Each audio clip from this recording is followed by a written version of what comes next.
Hi, everyone, and welcome to the Beyond the Scoreboard podcast. I'm your host, Andrew Gibbs, and I'll be covering all things pertaining to sports. This will include Riverside City College sports and professional sports. Joined by my guest, Ernie. How are you today? Good. How are you doing, brother? Pretty good. I know you covered a story about the softball team the other day. If you want to talk about that. Yeah. So it was the game on Friday, this past Friday. The 13th? On March 13th against Santiago Canyon.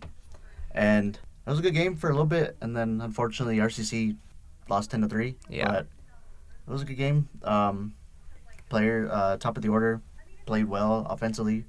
Carly Romero, she was an 8-pitch, I believe she had. And so their top of the lineup tried to help set the bar, get the team going. Yeah. But unfortunately, it didn't kind of translate after that. So what was the big issue that pertained to it? How did they not get all the runs, or was it major defense issues or just pitching? So RCC's pitching, I'm not saying it was bad, but it's just Santiago Canyon, even their our head coach, I should say, said that they're a good hitting team. They've been like that for years, so I guess they were just able to size up the ball better, see it better, and then they're just able to get the timely hits, the clutch hits they needed. And just went from there. So was it just one big rally from Santiago Canyon that caused the major loss, pretty much? They had a big inning. It was the top of the fifth, I believe. It was the top of the third, actually. Top of the third, they hit. They scored 5. So they got 5 runs, pretty much just base hits, doubles, stuff like that. And then I think it was a couple innings later. That might have been the 5th inning, I believe. They had. I think it was a 2-run homer they hit. So that kind of set that inning up, but their big inning, I believe, was the 3rd. Okay. Kind of just set that up, which is base hits, doubles, that kind of stuff. So just pretty much hitting into gaps where they are just pretty much not getting anything that they really could get. Yeah. Just timely hits, pretty much. Exactly. Not much you can really do about that. Softball team, what do you think they need to do to get better? Personally, they have the talent. I think they just need to kind of, I guess, I don't know, trust themselves is the word, but at least kind of where we kind of touched on a little bit, I guess, to get those timely hits. Get the timely hits, just have their pitching and defense kind of step up a little bit. But I feel like it's more offensively. They got to kind of structure that and get a little bit better that way. So kind of work counts, not try to swing at everything. Yeah, get on base for the next person and have them move you over. Yeah. Whatever the case is. Okay. Yeah, no, that's definitely the biggest thing with any type of sport. You got to have those timely plays.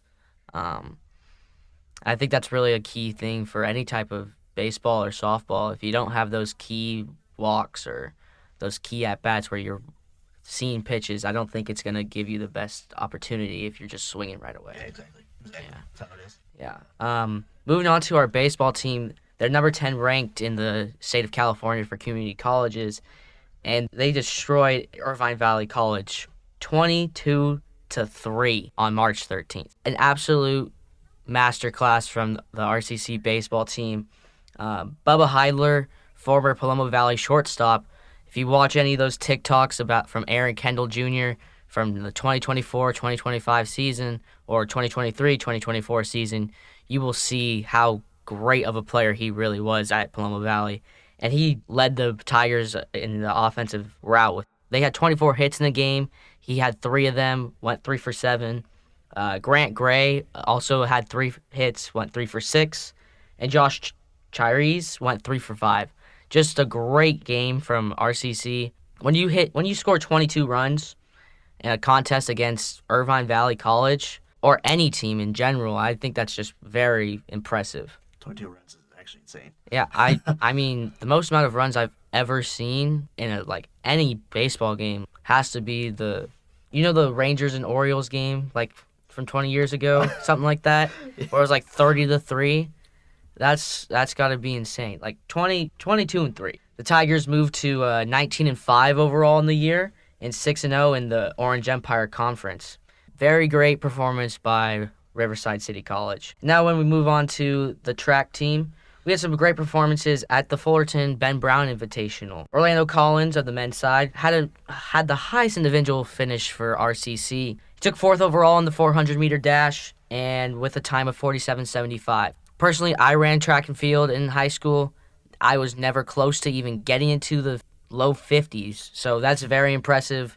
You have Olympic medalists running like 42. So it's a lot of time in track sense, but that's very impressive. Dylan Burhop took 5th in the 3K steeplechase. If you guys don't know what steeplechase is, you're pretty much just jumping over a hurdle and it's like over water. It's very intriguing to watch. I really think you should watch it. Have you ever watched steeplechase before? So I don't watch it a lot, but like you see it during the Olympics and the stuff they do, the distances they go through, the obstacles, the hurdles, like you said. Just, man, that's insane just to even watch. Yeah, I get tired just from watching that. Yeah. And then on our women's side, Sarah Britton, she got 6th place. This is against at Fullerton College. Might have been Cal State Fullerton. But getting 6th place in javelin, tossing 37 meters, 30.37, that's pretty good. That's got to be roughly about, I don't know the conversion, but it's pretty far.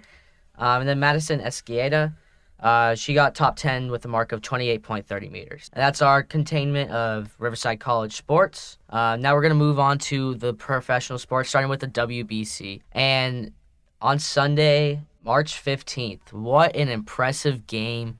A 2-1 battle between the USA and the Dominican Republic. What were your thoughts on that, Ernie? Paul Skeens is insane.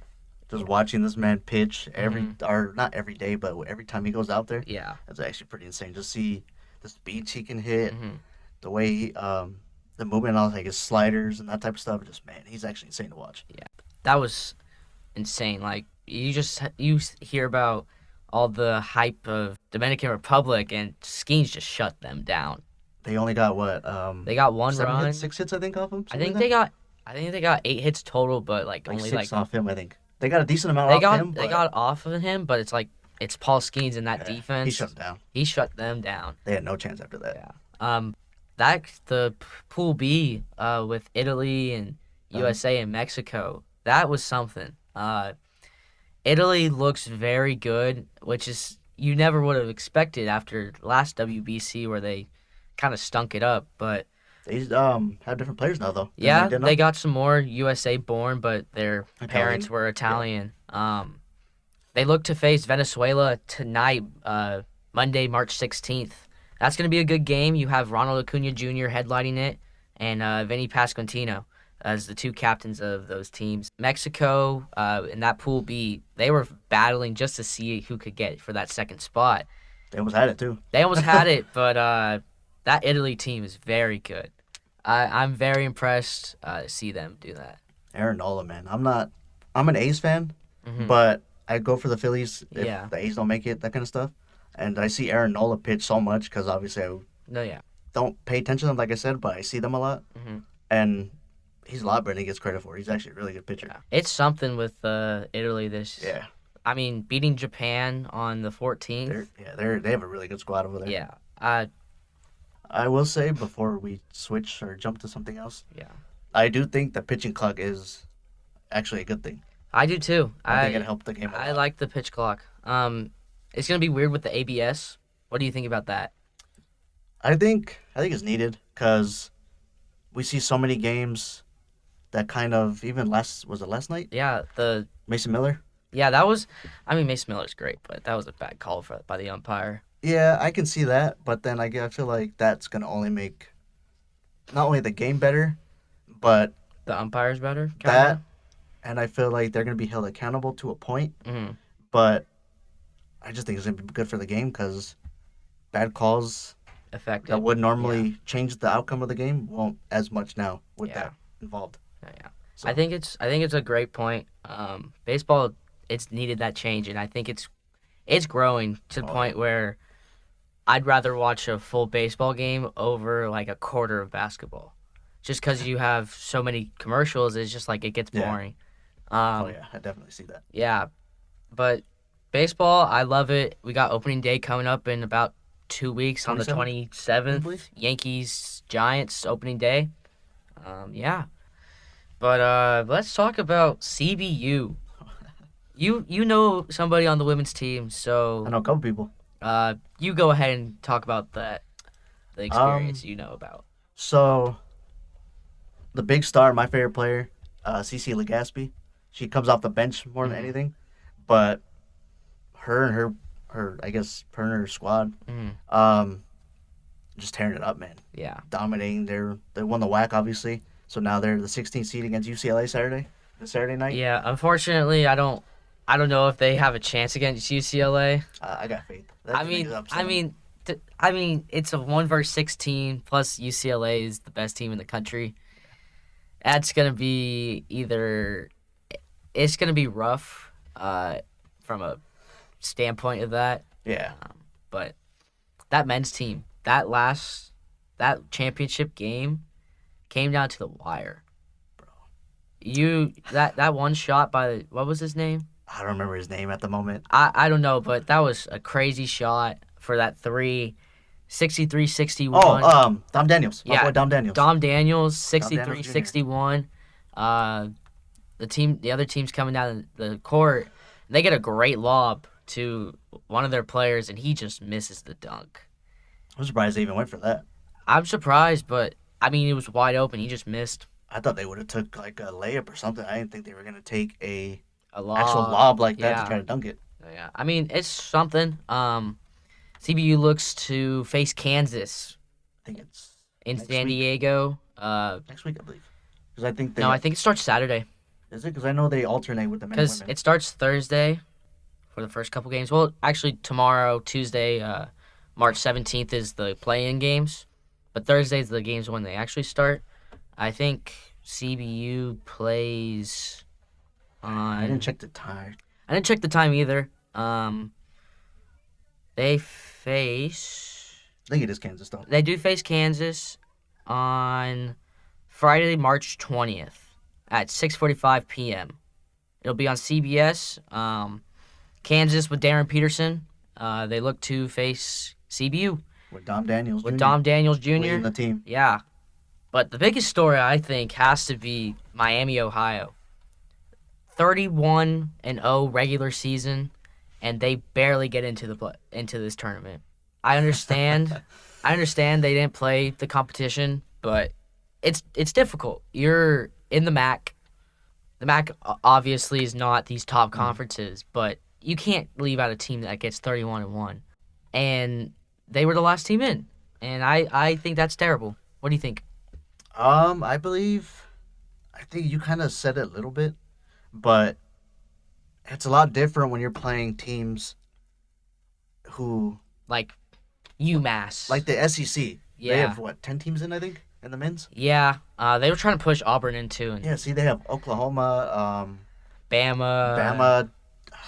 Georgia struggled. Georgia made it in, though. I think they barely made it, though, no? Georgia's 9 that's seed. what it is. But, yeah, see, it's a lot different when you're playing teams like that compared to... I don't even know who's in the MAC at the moment. UMass, Ohio. Yeah, exactly. Like, I understand. It's just... You haven't seen a perfect run like that. Yeah. You could see a Cinderella story out of them. Oh. You never know. I'm very in tune to see what it is.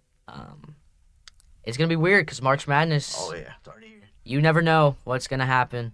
So I'm saying, watch out for CBU women. Yeah. 16 versus UCLA. Yeah.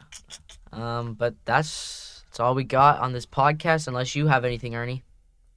No, I ain't got nothing else because we kind of already touched on. Yeah. Pretty much. Well, this is Beyond the Scoreboard podcast. I'm your host, Andrew Gibbs, and this was your guest speaker, Ernie Tobar over here. Yeah. We'll catch you guys next week on Beyond the Scoreboard podcast. Thank you guys for tuning in.